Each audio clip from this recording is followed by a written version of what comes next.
नमस्कार दोस्तों, स्वागत है आपका हमारे इस YouTube चैनल स्टडी आवर में। आज हम लोग बीएड सेकेंड ईयर का जो क्लास हम लोग का चल रहा है उसका न्यू टॉपिक लेकर आए हैं। ठीक है, कोर्स 8 हमारा चल रहा है। ठीक है, कोर्स 8 हमारा चल रहा है। कोर्स 8 हमारा नॉलेज एंड करिकुलम है। नॉलेज एंड करिकुलम है। ठीक है, नॉलेज एंड करिकुलम है, जिसको हम लोग बोलते हैं ज्ञान एवं पाठ्यक्रम। ठीक है, ज्ञान एवं पाठ्यक्रम बोलते हैं। ठीक है, तो ये हमको पढ़ना है, नॉलेज एंड करिकुलम के बारे में पढ़ना है। तो आज हम लोग एक न्यू टॉपिक डिस्कस करेंगे। न्यू टॉपिक क्या है? ये टॉपिक है कि ज्ञान का निर्माण कैसे किया जाता है। देखिए, ज्ञान क्या है वो हम लोग ऑलरेडी पढ़ चुके हैं। मैंने इसके 2 लेक्चर ऑलरेडी अपलोड कर दिए हैं यूट्यूब पे, आप देख सकते हैं। काफ़ी इंपॉर्टेंट है एग्ज़ाम पॉइंट ऑफ व्यू से। आज हम लोग नेक्स्ट टॉपिक पढ़ते हैं कि ज्ञान का निर्माण कैसे होता है। ज्ञान का निर्माण कैसे होता है उसको हम लोग देख लेते हैं। ज्ञान का निर्माण कैसे होता है, होता है। ठीक है, या निर्माण या रचना भी बोल सकते हैं। ठीक है ना। और इसके कुछ विभिन्न तत्व, ज्ञान के विभिन्न तत्व की चर्चा करें। ठीक है, की चर्चा करें, या जो विभिन्न तत्व है, विभिन्न तत्व से आपका क्या अभिप्राय है उसके बारे में हम लोग डिस्कस कर लेते हैं। ठीक है, तो आइए हम लोग देखते हैं। तो सबसे पहले तो ये समझ लीजिए कि इस क्वेश्चन को ज्ञान का निर्माण कह लीजिए, या मैं बोल रहा हूँ निर्माण कह लीजिए, या फिर रचना कह लीजिए। ठीक है, जब भी इस तरह का क्वेश्चन पूछा जाएगा तो हमारा आंसर यही होगा जो मैं अभी आपको बताने वाला हूँ। सबसे पहले हम लोग ये समझ लीजिए कि ज्ञान की जो है, ज्ञान का निर्माण और ज्ञान की जो रचना है, इसमें ज्ञान जो है, ज्ञान मनुष्य को आगे की ओर बढ़ाता है। ज्ञान मनुष्य के रीढ़ की हड्डी है, और ज्ञान जो है, ज्ञान को मनुष्य की तीसरी आंख भी कहा गया है। इसको हम लोग ये बोल सकते हैं कि ज्ञान को मनुष्य की तीसरी आंख भी कहा गया है। क्यों कहा गया है? तीसरी आंख भी कहा गया है, कहा गया है। क्यों कहा गया है? इसलिए कहा गया है कि ज्ञान से ही हम लोग आगे क्या करना है वो सोच पाते हैं, समझ पाते हैं। ठीक है, सामने वाले को बता पाते हैं, है ना। हम अपने जब कोई भी अपने अनुभव हो, देखिए ज्ञान में अनुभव काफ़ी इम्पोर्टेंट है। ये जो अनुभव है, अनुभव काफ़ी इम्पोर्टेंट है। जब हम जो भी ज्ञान सीखते हैं, और एक चीज़ और समझ लीजिए कि ज्ञान सीखना या ग्रहण करना, ठीक है, ग्रहण करना, ये दोनों चीज़ जो है निर्माण से तो कम्प्लीटली भिन्न है, अलग है। ज्ञान अगर आप सीख रहे हैं, ग्रहण कर रहे हैं, तो वो निर्माण नहीं होता है, वो अलग चीज़ हो गया। निर्माण हम लोग तभी कर पाते हैं जब हम लोग ज्ञान सीखते हैं, और सीखने के बाद निर्माण कैसे होता है सो समझिए। जब हम ज्ञान को सीखें और सीखे हुए ज्ञान को अपने अनुभवों के आधार पर उसमें हमने कुछ क्या किया, कुछ चेंजेज किया, कुछ बदलाव किया, वाद विवाद किया, तर्क किया, खोजबीन किया। ठीक है, और उसके बाद जो ज्ञान निकल के आता है, तब वो ज्ञान जो है, ज्ञान का निर्माण होता है, या ज्ञान की रचना होती है। ठीक है, तो ज्ञान का निर्माण जो है ऐसे ही होता है कि जब बालक या मनुष्य जो है अपने ज्ञान को सीखता है, और सीखने के बाद उसमें वाद विवाद, ठीक है, अपने अनुभवों के आधार पर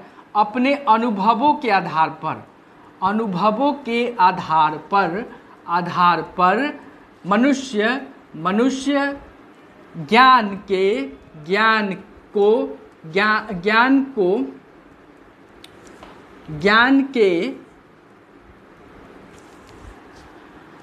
ज्ञान को बदलाव करता है। ठीक है ना, ज्ञान के वास्तविक रूप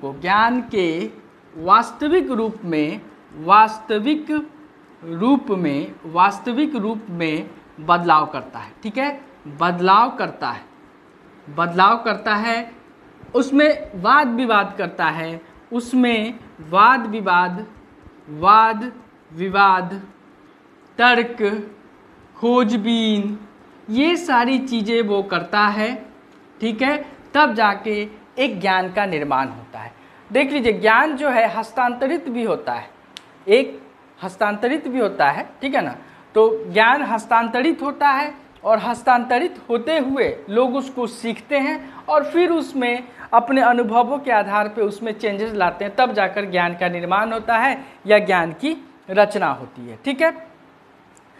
अब देख लीजिए ज्ञान करता क्या है। ज्ञान हमको डर से मुक्ति दिलाता है, डर से मुक्ति दिलाता है, डर से मुक्ति दिलाता है, मुक्ति दिलाता है, दिलाता है, ठीक है। अंधविश्वास को दूर करता है, अंधविश्वास, मैं एक ही वर्ड लिख देता हूँ यहाँ पे, अंधविश्वास को दूर करता है। ज्ञान अज्ञानता से ज्ञानता की ओर ले जाता है। ज्ञान जो है, ज्ञान मुक्ति का मार्ग जो है खोलता है, ज्ञान मुक्ति का मार्ग खोलता है। तो इन सभी चीज़ों को जब हम जानते हैं और उसी कुछ चीज़ों को अप्लाई करते हैं, अप्लाई मतलब इम्प्लीमेंट करते हैं, तब जाकर ज्ञान का निर्माण होता है, ठीक है। ज्ञान चरित्र का निर्माण करता है तथा हमें अनुशासित भी करता है, ठीक है ना। अब देख लीजिए अगर हम बात करें तो ज्ञान निर्माण के अंतर्गत छात्र प्राप्त ज्ञान को अपने अनुभवों के आधार पर उसको क्या करता है, उसमें बदलाव लाता है, ठीक है। अब देख लीजिए ज्ञान के निर्माण में परिभाषा दी गई है, किस किस की परिभाषा दी गई है उसको देख लेते हैं थोड़ा सा। देख लीजिए यहाँ पे मैं लिखता हूँ, ज्ञान के निर्माण, ज्ञान के निर्माण, ज्ञान के निर्माण की परिभाषा, ज्ञान के निर्माण की परिभाषा। अब देख लीजिए पहले तो हम लोगों ने थोड़ा सा इसके बारे में जाना कि ज्ञान का निर्माण कैसे होता है। तो अनुभवों के आधार पर ज्ञान को जब हम सीखते हैं उसमें कुछ चेंजेस लाते हैं, बदलाव लाते हैं, वाद विवाद, तर्क, संगत, ये सारी चीज़ें करते हैं, तब ज्ञान का निर्माण होता है। लेकिन उसके अलावा भी बहुत सारे शिक्षाविदों और जो ये विद्वान थे, ठीक है, बहुत विद्वान और विद्वानों ने एवं शिक्षाविदों ने अपने तर्क और चिंतन के आधार पर ज्ञान के निर्माण की परिभाषा दी है। ज्ञान की बात नहीं मैं कर रहा हूँ यहाँ मैं लिख देता हूँ, यहाँ पे मैं लिख देता हूँ, इसको देखिए आप लोग कि विभिन्न विद्वानों एवं शिक्षाविदों ने अपने तर्क एवं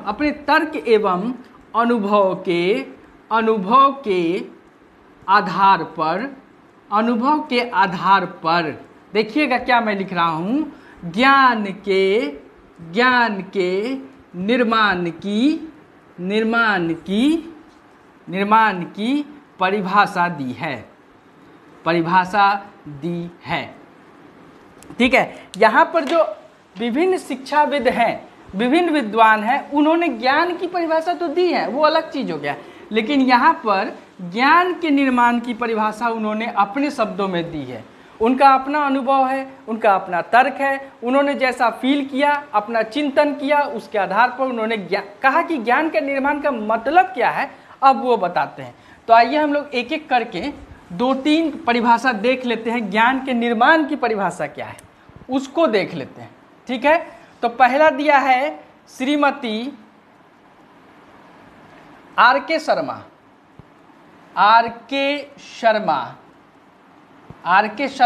और श्रीमती बरौलिया ने, ठीक है, श्रीमती बरौलिया ने इन्होंने क्या परिभाषा दी है देख लेते हैं हम लोग, ठीक है ना। बरौलिया के अनुसार, श्रीमती आर के शर्मा और बरौलिया के अनुसार क्या है देख लीजिए कि ज्ञान के निर्माण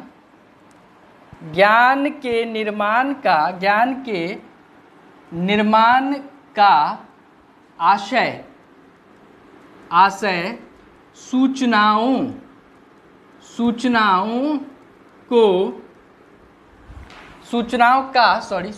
का प्रबंधन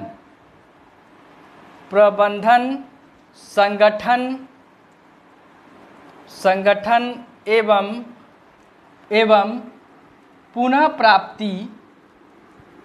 प्राप्ति प्रक्रिया से है।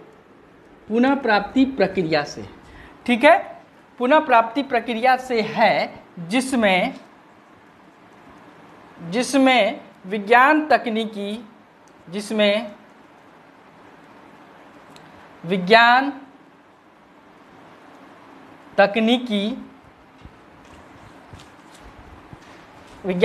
एवं सामाजिक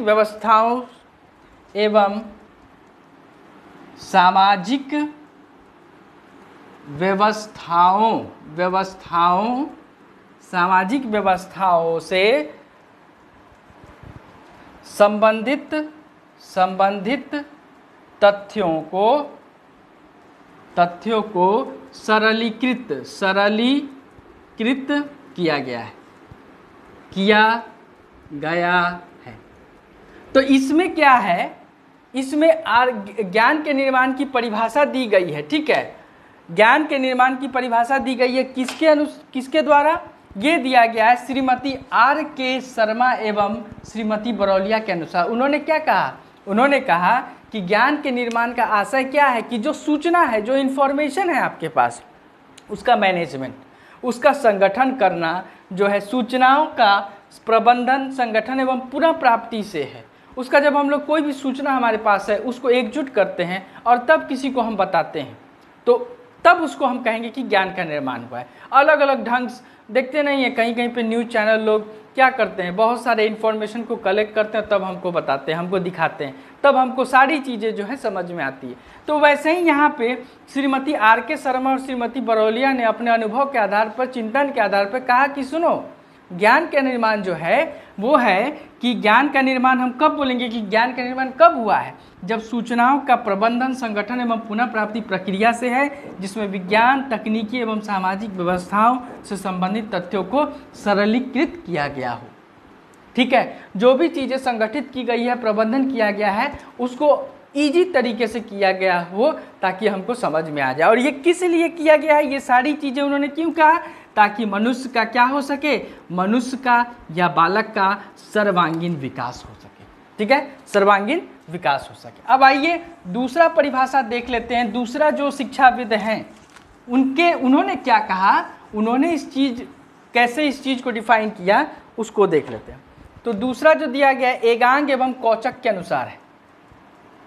एगांग एवं कौचक के अनुसार, कौचक के अनुसार, ठीक है, कौचक के अनुसार एगांग एवं कौचक ने क्या कहा है?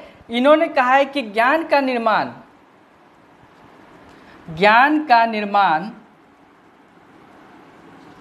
अधिगम की दृष्टि से है। अधिगम की दृष्टि है। ज्ञान का निर्माण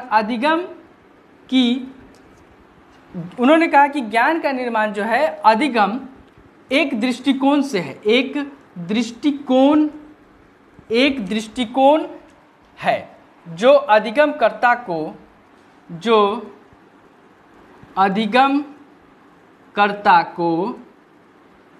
अपने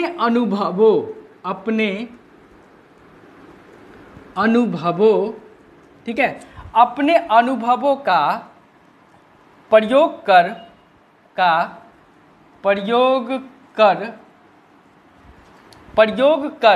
सक्रिय रूप से समझ के निर्माण से है। अब देख लीजिए, ये जो एगांग एवं कौचक हैं, उन्होंने क्या कहा? उन्होंने कहा कि ज्ञान का निर्माण क्या है? अधिगम जो है, अधिगम से है, एक दृष्टिकोण से है, जो अधिगमकर्ता को जो अधिगम करता है वो अपने अनुभवों का प्रयोग कर सक्रिय रूप से समझ का निर्माण करता है। मैंने क्या बताया आपको शुरू में कि जब हम किसी चीज़ को सीखते हैं और सीखने के बाद जब अपने अनुभवों के साथ उस ज्ञान को हम यूज़ करते हैं, तब हमको उसको कहेंगे कि ज्ञान का निर्माण हुआ है। वही बात एगांग एवं कौचक ने अपने परिभाषा में कही है, ठीक है। एगांग एवं कौचक ने अपने परिभाषा में कही है, ठीक है। अब आ जाते हैं तीसरा जो है, तीसरा दिया है प्रोफेसर एस के दुबे ने। प्रोफेसर एस के दुबे के अनुसार, दुबे के अनुसार, ठीक है, ज्ञान का निर्माण, इनके अनुसार क्या है, ज्ञान का निर्माण, ज्ञान का निर्माण क्या है, का आशय सूचनाओं के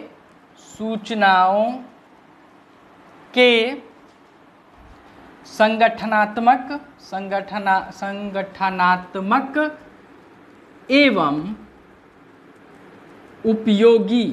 एवं उपयोगी स्वरूप से है, उपयोगी स्वरूप से है। ठीक है, तो ज्ञान के निर्माण की परिभाषा जो है प्रोफेसर एस के दुबे ने क्या दिया, प्रोफेसर एस के दुबे ने दिया कि ये जो ज्ञान का जो परिभाषा हम दे रहे हैं, इन्होंने कहा वह ज्ञान का निर्माण का आशय है सूचनाओं का संगठनात्मक एवं उपयोगी स्वरूप से। मतलब जो सूचना हमारे पास है उसका सही तरीके से संगठनात्मक करेंगे, उसको जोड़ेंगे और उसका उपयोग करेंगे, वही ज्ञान का निर्माण होगा। और ऐसा किस लिए है, ताकि छात्रों का, मनुष्य का सर्वांगीण विकास हो सके और वो आगे बढ़ सके। ठीक है, अब हम लोग आ जाइए, यहाँ पर हम लोग आ जाते हैं, देख लीजिए। तो ये जो था हमारे पास ज्ञान के निर्माण की परिभाषा थी। ठीक है, ज्ञान के निर्माण की परिभाषा थी। देखिए ये क्वेश्चन जब आएगा तो आप इसको 3 पॉइंट्स में लिखेंगे। पहला पॉइंट्स क्या है, ज्ञान के निर्माण के बारे में थोड़ा बताएंगे, ज्ञान के निर्माण के बारे में थोड़ा सा डिस्कस करेंगे। ठीक है, दूसरा आप क्या करेंगे, ज्ञान के निर्माण की परिभाषा देंगे, किसके द्वारा, विभिन्न विद्वानों एवं शिक्षाविदों ने जो चीज़ें कही है उसको आप लिखेंगे। ठीक है, जो मैंने 3 पॉइंट्स दिए हैं, 3 शिक्षाविदों का नाम मैंने जो लिया है, ठीक है, बरौलिया और शर्मा और बरौलिया के अनुसार, एगांग और कौचक के अनुसार, और ठीक है, और तीसरा मैंने बोला है ये एस के दुबे के अनुसार। ठीक है, तो ये तीनों की परिभाषा देंगे और लास्ट में आप क्या लिखेंगे कि जो ज्ञान के विभिन्न तत्व हैं, ठीक है, ज्ञान के विभिन्न तत्व की चर्चा करेंगे, विभिन्न तत्व की चर्चा करेंगे। ठीक है, विभिन्न तत्व की चर्चा करेंगे। तो ये जब तीनों आप लिख देंगे तब आपका ये क्वेश्चन सॉल्व हो जाएगा। 2 पार्ट हमने कंप्लीट कर लिया है, लास्ट पार्ट बचा हुआ है, इसको देख लेते हैं। ये विभिन्न तत्व क्या है,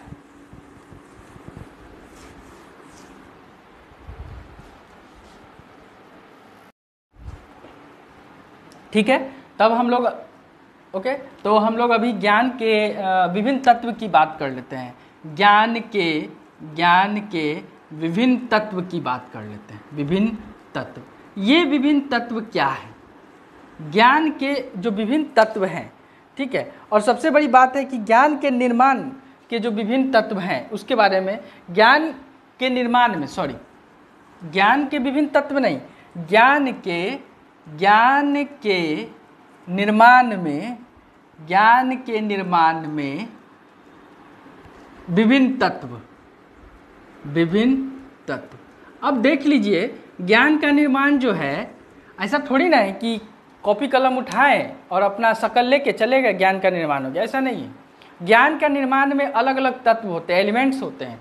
तो वो जो ज्ञान के निर्माण में विभिन्न तत्व हैं उसको 1 बाय 1 हम लोग डिस्कस कर लेंगे। ठीक है, तो ज्ञान की रचना में या निर्माण में निर्माणकर्ता क्या है, निम्नलिखित तत्वों को शामिल करता है। जैसे मान के चलिए कि आपको ज्ञान का निर्माण करना है, तो आप जो मैं बातें अभी बताने जा रहा हूँ उन सभी तत्वों को आप क्या करेंगे, शामिल करेंगे। ठीक है, तो आइए एक एक करके उसको देख लेते हैं। तो पहला क्या है, अवधारणाओं का अपना अर्थ, अवधारणाओं का अपना अर्थ। अब देख लीजिए, ये पहला तत्व है। ये जो जब हम ज्ञान का निर्माण करेंगे तो उसमें ये पहला तत्व है। ज्ञान के निर्माण में अवधारणाओं का बहुत बड़ा इंपॉर्टेंस है, बहुत ज़्यादा महत्व है। अगर अवधारणा नहीं होगा तो ज्ञान का निर्माण नहीं हो पाएगा। जैसे मान के चलिए कि अगर एग्जाम्पल के तौर पे मान के चलिए कि इसको संज्ञानात्मक भी बोलते हैं। इसको अगर हम बात बोला जाए तो इसको हम लोग बोलेंगे क्या कि अवधारणा अर्थ को हम लोग तार्किक इसे तार्किक और संज्ञानात्मक भी बोलेंगे, संज्ञानात्मक भी कहेंगे, ठीक है, कहेंगे। अब देख लीजिए जो अवधारणा का अपना अर्थ का मतलब है ये क्या है। जैसे मान के चलिए कि जब हम किसी भी चीज़ को एक्सप्रेस करने के लिए कोई भी वर्ड लाते हैं, कोई भी चीज़ें किसी बाहर की वस्तु को बताने के लिए अगर हम किसी चीज़ को कोई शब्द का इस्तेमाल करते हैं, तब यही हमारा अवधारणाओं का अपना अर्थ होता है। हम अवधारणा जब तक नहीं रखेंगे हम किसी भी चीज़ के बारे में बता नहीं पाएंगे। जैसे अगर मैं उदाहरण के तौर पे अगर मैं आपसे बात करूं, जैसे मैं उदाहरण के तौर पे आपसे बात करूं, मिठाई शब्द की मैं बात कर लेता हूं, ठीक है। मिठाई शब्द की मैं अगर बात कर लूं तो जब मैं मिठाई की बात करता हूं तो आपके मन में, आपके मन मस्तिष्क में बहुत तरह के जो हैं क्या आते हैं, रंग बिरंगे प्रकार के, अनेक प्रकार के मिठाई का चित्र आता है। आप सोचते हैं उजला काला बहुत तरह का मिठाई देखते हैं। तो मैंने क्या किया, शब्द से अपनी अवधारणाओं को आपके सामने समझाने का प्रयास किया। मैंने हमारे मन में जो था मैंने आपको उसको शब्द से बताया और आपने उसी चीज़ को कैच कर लिया। क्लास में देखते होंगे कि कोई भी चीज़ बताना होता है टीचर को तो टीचर एग्जाम्पल देते हैं, तो एग्जाम्पल देकर बच्चे के मन मस्तिष्क में क्या होता है, वो चीज़ें ज़्यादा जल्दी समझ में आती है। तो वही है, जब तक आपके पास अवधारणा नहीं होगा आप अर्थ नहीं निकाल पाएंगे और दिक्कत होगा, ठीक है। तो मन मस्तिष्क में उस तरह का पिक्चर बनने लगता है, बिंदु बनने लगता है। तो वहाँ पर क्या होता है, वहाँ पर ज्ञान का निर्माण होता है। और ये पहला पॉइंट जो है अवधारणाओं का अपना अर्थ, ये ज्ञान के निर्माण में सहायक होता है, ठीक है। आइए दूसरा हम लोग पॉइंट देख लेते हैं। दूसरा पॉइंट क्या है हमारा, दूसरा पॉइंट को देख लेते हैं, विचारों में वस्तुनिष्ठता। विचारों में वस्तुनिष्ठता, वस्तुनिष्ठता। अब देख लीजिए इसका क्या मतलब, विचारों में वस्तुनिष्ठता का क्या मतलब। इसका मतलब है वास्तविक रूप से विश्लेषण करना। इसका मैं लिख देता हूं, वास्तविक रूप से विश्लेषण करना, विश्लेषण करना, ठीक है। कोई भी चीज़ है अगर उसको हम वास्तविक रूप से विश्लेषण करते हैं, विचारों में वास्तुनिष्ठता, वास्तविक रूप से विश्लेषण करते हैं, तब क्या होता है, वो विचारों में वस्तुनिष्ठता। और हमारे विचारों में वस्तुनिष्ठता होनी चाहिए। हमारे विचारों में वस्तुनिष्ठता होगी तभी हम ज्ञान को अर्जित कर सकते हैं और अर्जित करने के बाद उसका हम लोग निर्माण कर सकते हैं, ठीक है ना, ठीक है। आगे हम लोग चलते हैं, थर्ड पॉइंट। तीसरा जो है ये देख लीजिए, ये सभी ज्ञान के निर्माण के विभिन्न तत्व हैं, ठीक है। तीसरा पॉइंट की अगर हम बात करें तो विनोदपूर्ण अधिगम, विनोदपूर्ण अधिगम, अधिगम। अब एक बात को समझ लीजिए, अगर हमको ज्ञान का निर्माण करना है तो हमारे पास अधिगम करने की क्षमता होनी चाहिए। विनोदपूर्ण बोलता है शांत भाव से, शांत स्वभाव से। तो हमें पेशेंस होना चाहिए, सीखने का हमें आदी होना चाहिए। ऐसा नहीं है कि हम सीखेंगे नहीं और झूठ मूठ का लेक्चरबाजी करते रहेंगे दूसरे के सामने। तो जब आपके पास खुद ज्ञान नहीं होगा तब दूसरे को ज्ञान कैसे दीजिएगा और ज्ञान का निर्माण कैसे कीजिएगा। तो ज्ञान का निर्माण तभी संभव है जब ये जो तत्व है, विभिन्न तत्व, ये हमारे पास होने चाहिए। अब आइए नेक्स्ट हम लोग आते हैं, नेक्स्ट है विचारों में लोचशीलता। विचारों में लोचशीलता, लोचशीलता, ठीक है। विचारों में लोचशीलता, हमारे विचारों में लोचशीलता होनी चाहिए। अब यहाँ पर है कि लोचशीलता क्या है, तो हमारा मन मस्तिष्क जो है क्या होना चाहिए, किसी भी चीज़ को सीखने के लिए उत्सुक होना चाहिए। जैसे मान के चलिए लोचशीलता एवं स्वतंत्रता भी होगा, स्वतंत्रता, ठीक है। अब एक चीज़ समझ लीजिए, इसमें क्या है स्वतंत्र, यहाँ पे क्या है, जैसे एग्जाम्पल, उदाहरण के आधार पर अगर मैं एग्जाम्पल में आपसे बोलूँ तो जैसे पॉलिटिकल लीडर जो होते हैं, पॉलिटिकल लीडर, नेता जिसको बोलते हैं, उनको देखिएगा जब वोट लेना होता है, जब इलेक्शन आता है तो क्या करते हैं, वो किसी के साथ जाके बैठ जाते हैं, गरीब आदमी हो ये सब कुछ नहीं देखता, नाला है वहीं पर जाके बैठ गया, कुर्सी लगा के किसी के गरीब के यहाँ खाना खा लिया और अपना क्या किया, मतलब ये पा लिया और दिखा दिया कि हम आपके लिए काम कर सकते हैं, गरीब व्यक्ति के लिए काम कर सकते हैं। अब वो कुछ और हो, उससे हमको मतलब नहीं है, लेकिन अगर आपके विचारों में, और देख लीजिए जैसे ही इलेक्शन खत्म हुआ, इलेक्शन जीत गया, तो वो जैसे गरीब के यहाँ खाता है वैसे ही 5 स्टार होटल में भी खा सकता है। तो दोनों परिस्थिति में वो रह सकता है। तो उस क्यों रह सकता है, क्योंकि उसके विचारों में लोचशीलता है, वो स्वतंत्र है, ठीक है ना, अपने विचारों को उसने स्वतंत्र रखा हुआ है। तो आपके पास ज्ञान तभी आएगा, आप ज्ञान का निर्माण तभी कर सकते हैं जब आपके विचारों में लोचशीलता होगी, ठीक है। नेक्स्ट अगर हम पॉइंट की बात कर दे तो सृजनात्मक परिणाम, सृजनात्मक परिणाम। अब ये क्या है, सृजनात्मक परिणाम क्या है, देख लीजिए एग्जाम्पल इसका भी। सृजनात्मक परिणाम क्या है कि जब आप किसी एक ही चीज़ को बार बार सीखते हैं, बार बार सीखेंगे तो उसका क्या होगा, परिणाम अलग आएगा, ठीक है। आप एक ही चीज़ को बार बार पढ़ते हैं, सीखते हैं, तो उसको और अच्छे से सीख पाएंगे, और जब भी आप बताएंगे तो अच्छे से बता पाएंगे, ठीक है। जैसे अगर इसका भी एग्जाम्पल ले लें तो कोई बच्चा जब पढ़ता है, एक ही क्लास का बच्चा है, जैसे मान के चलिए 12th क्लास का बच्चा है, तो वो 12th क्लास का बच्चा जब एक बार स्टडी करेगा, पढ़ाई करेगा, ठीक है, और उसी चीज़ को जब दोबारा पढ़ेगा, एक बार एग्जाम दिया तो मान के चलिए 400 नंबर आ गया, उसको 400 नंबर आ गया, है ना, 400 नंबर आ गया, और दूसरा बार पढ़ेगा तो और भी बढ़िया नंबर ला पाएगा। अब इसका ये मतलब नहीं है कि उसको दोबारा एग्जाम देना है, नहीं, मैं एग्जाम्पल बता रहा हूँ। कहता नहीं एक कि आप जब अभ्यास करते हैं तो वो चीज़ें और भी गहरी हो जाती हैं, ठीक है। तो वही है, सृजनात्मक परिणाम आएगा, सृजनात्मक परिणाम आएगा। सामान्यतः गतिविधि आधारित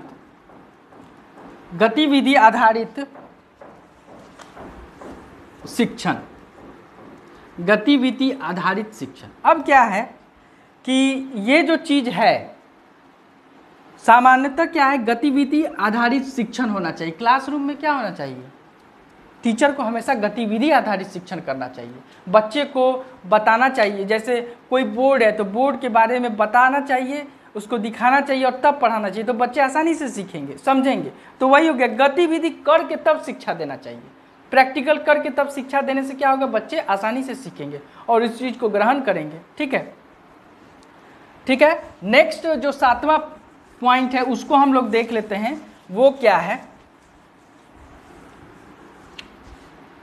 अधिगम परिणामों में विभिन्नता। अधिगम परिणामों में विभिन्नता, ठीक है, अधिगम परिणामों में विभिन्नता, ठीक है। अब देख लीजिए, ये थोड़ा सा हम लोग मिस कर गए हैं। पिछली बार जो मैंने सृजनात्मक बताया था ये उससे अलग है, ये मैंने थोड़ा सृजनात्मक परिणाम, ये देख लीजिए सृजनात्मक परिणाम जो है, अधिगम परिणामों में विभिन्नता की जब हम बात करते हैं तो इसका एग्जाम्पल हो जाएगा क्लास 12th वाला जो मैंने दिया है, उसको आप यहाँ पे नहीं लेंगे, वो मैंने थोड़ा बाई मिस्टेक कर दिया है, वहाँ पे मैंने मिस्टेक किया है। तो अधिगम परिणामों में विभिन्नता होगी, जब भी हम अधिगम जितनी बार सीखेंगे उतनी बार हमारे परिणाम में क्या होगा, विभिन्नता होगा, जो कि क्लास 12th का बात है। अब सृजनात्मक परिणाम क्या है उसको समझ लीजिए, आप उसको थोड़ा सा इग्नोर कर देंगे, ठीक है। सृजनात्मक परिणाम क्या है कि जो चीज़ हम लोगों ने देखा, जो चीज़ भी देखा, कुछ हो रहा है उसको देखा, उसी को हम लोगों ने इम्प्लीमेंट कर दिया, वो सृजनात्मक परिणाम है, ठीक है ना। नेक्स्ट आ जाइए यहाँ पे, अगर हम बात करें तो छात्र अपने कार्य से तुलना, छात्र अपने कार्यों से तुलना करेंगे, ठीक है, करेंगे। क्या होगा, जब पहली बार कोई छात्र अपना काम करेगा, ठीक है, और दूसरी बार करेगा तो निश्चित है कि उसमें कुछ ना कुछ बदलाव आएगा। तो इस तरह से ये जो एलिमेंट मैंने 8 एलिमेंट बताए हैं, ये क्या है, ज्ञान के निर्माण में विभिन्न तत्व हैं। इनके बिना हम ज्ञान का निर्माण नहीं कर सकते हैं। जब भी ज्ञान का निर्माण करेंगे तो इनको लेते हुए करेंगे। इनको अगर साथ लेके चलते हैं तब हमारा ज्ञान का निर्माण होगा, हमारे अनुभव के आधार पे, हमारे शिक्षण के आधार पे, हमारे अधिगम के आधार पे। इन सभी को आधार पे इन तत्वों को मिलाकर ही ज्ञान का निर्माण हो सकता है। ठीक है, तो अभी हम लोगों ने 3 चीज़ें इसमें सीखी है। मैंने आपको बता दिया है कि अगर ज्ञान, इसमें ज्ञान का निर्माण के बारे में थोड़ा सा बताएंगे, ज्ञान के निर्माण के बारे में थोड़ा सा बताएंगे। ठीक है, दूसरा क्या बताएंगे, विभिन्न शिक्षा शास्त्रियों ने और विद्वानों ने जो ज्ञान के निर्माण की परिभाषा दी है उसके बारे में। ठीक है, विभिन्न शिक्षाविदों ने जो बताया है एवं विद्वानों ने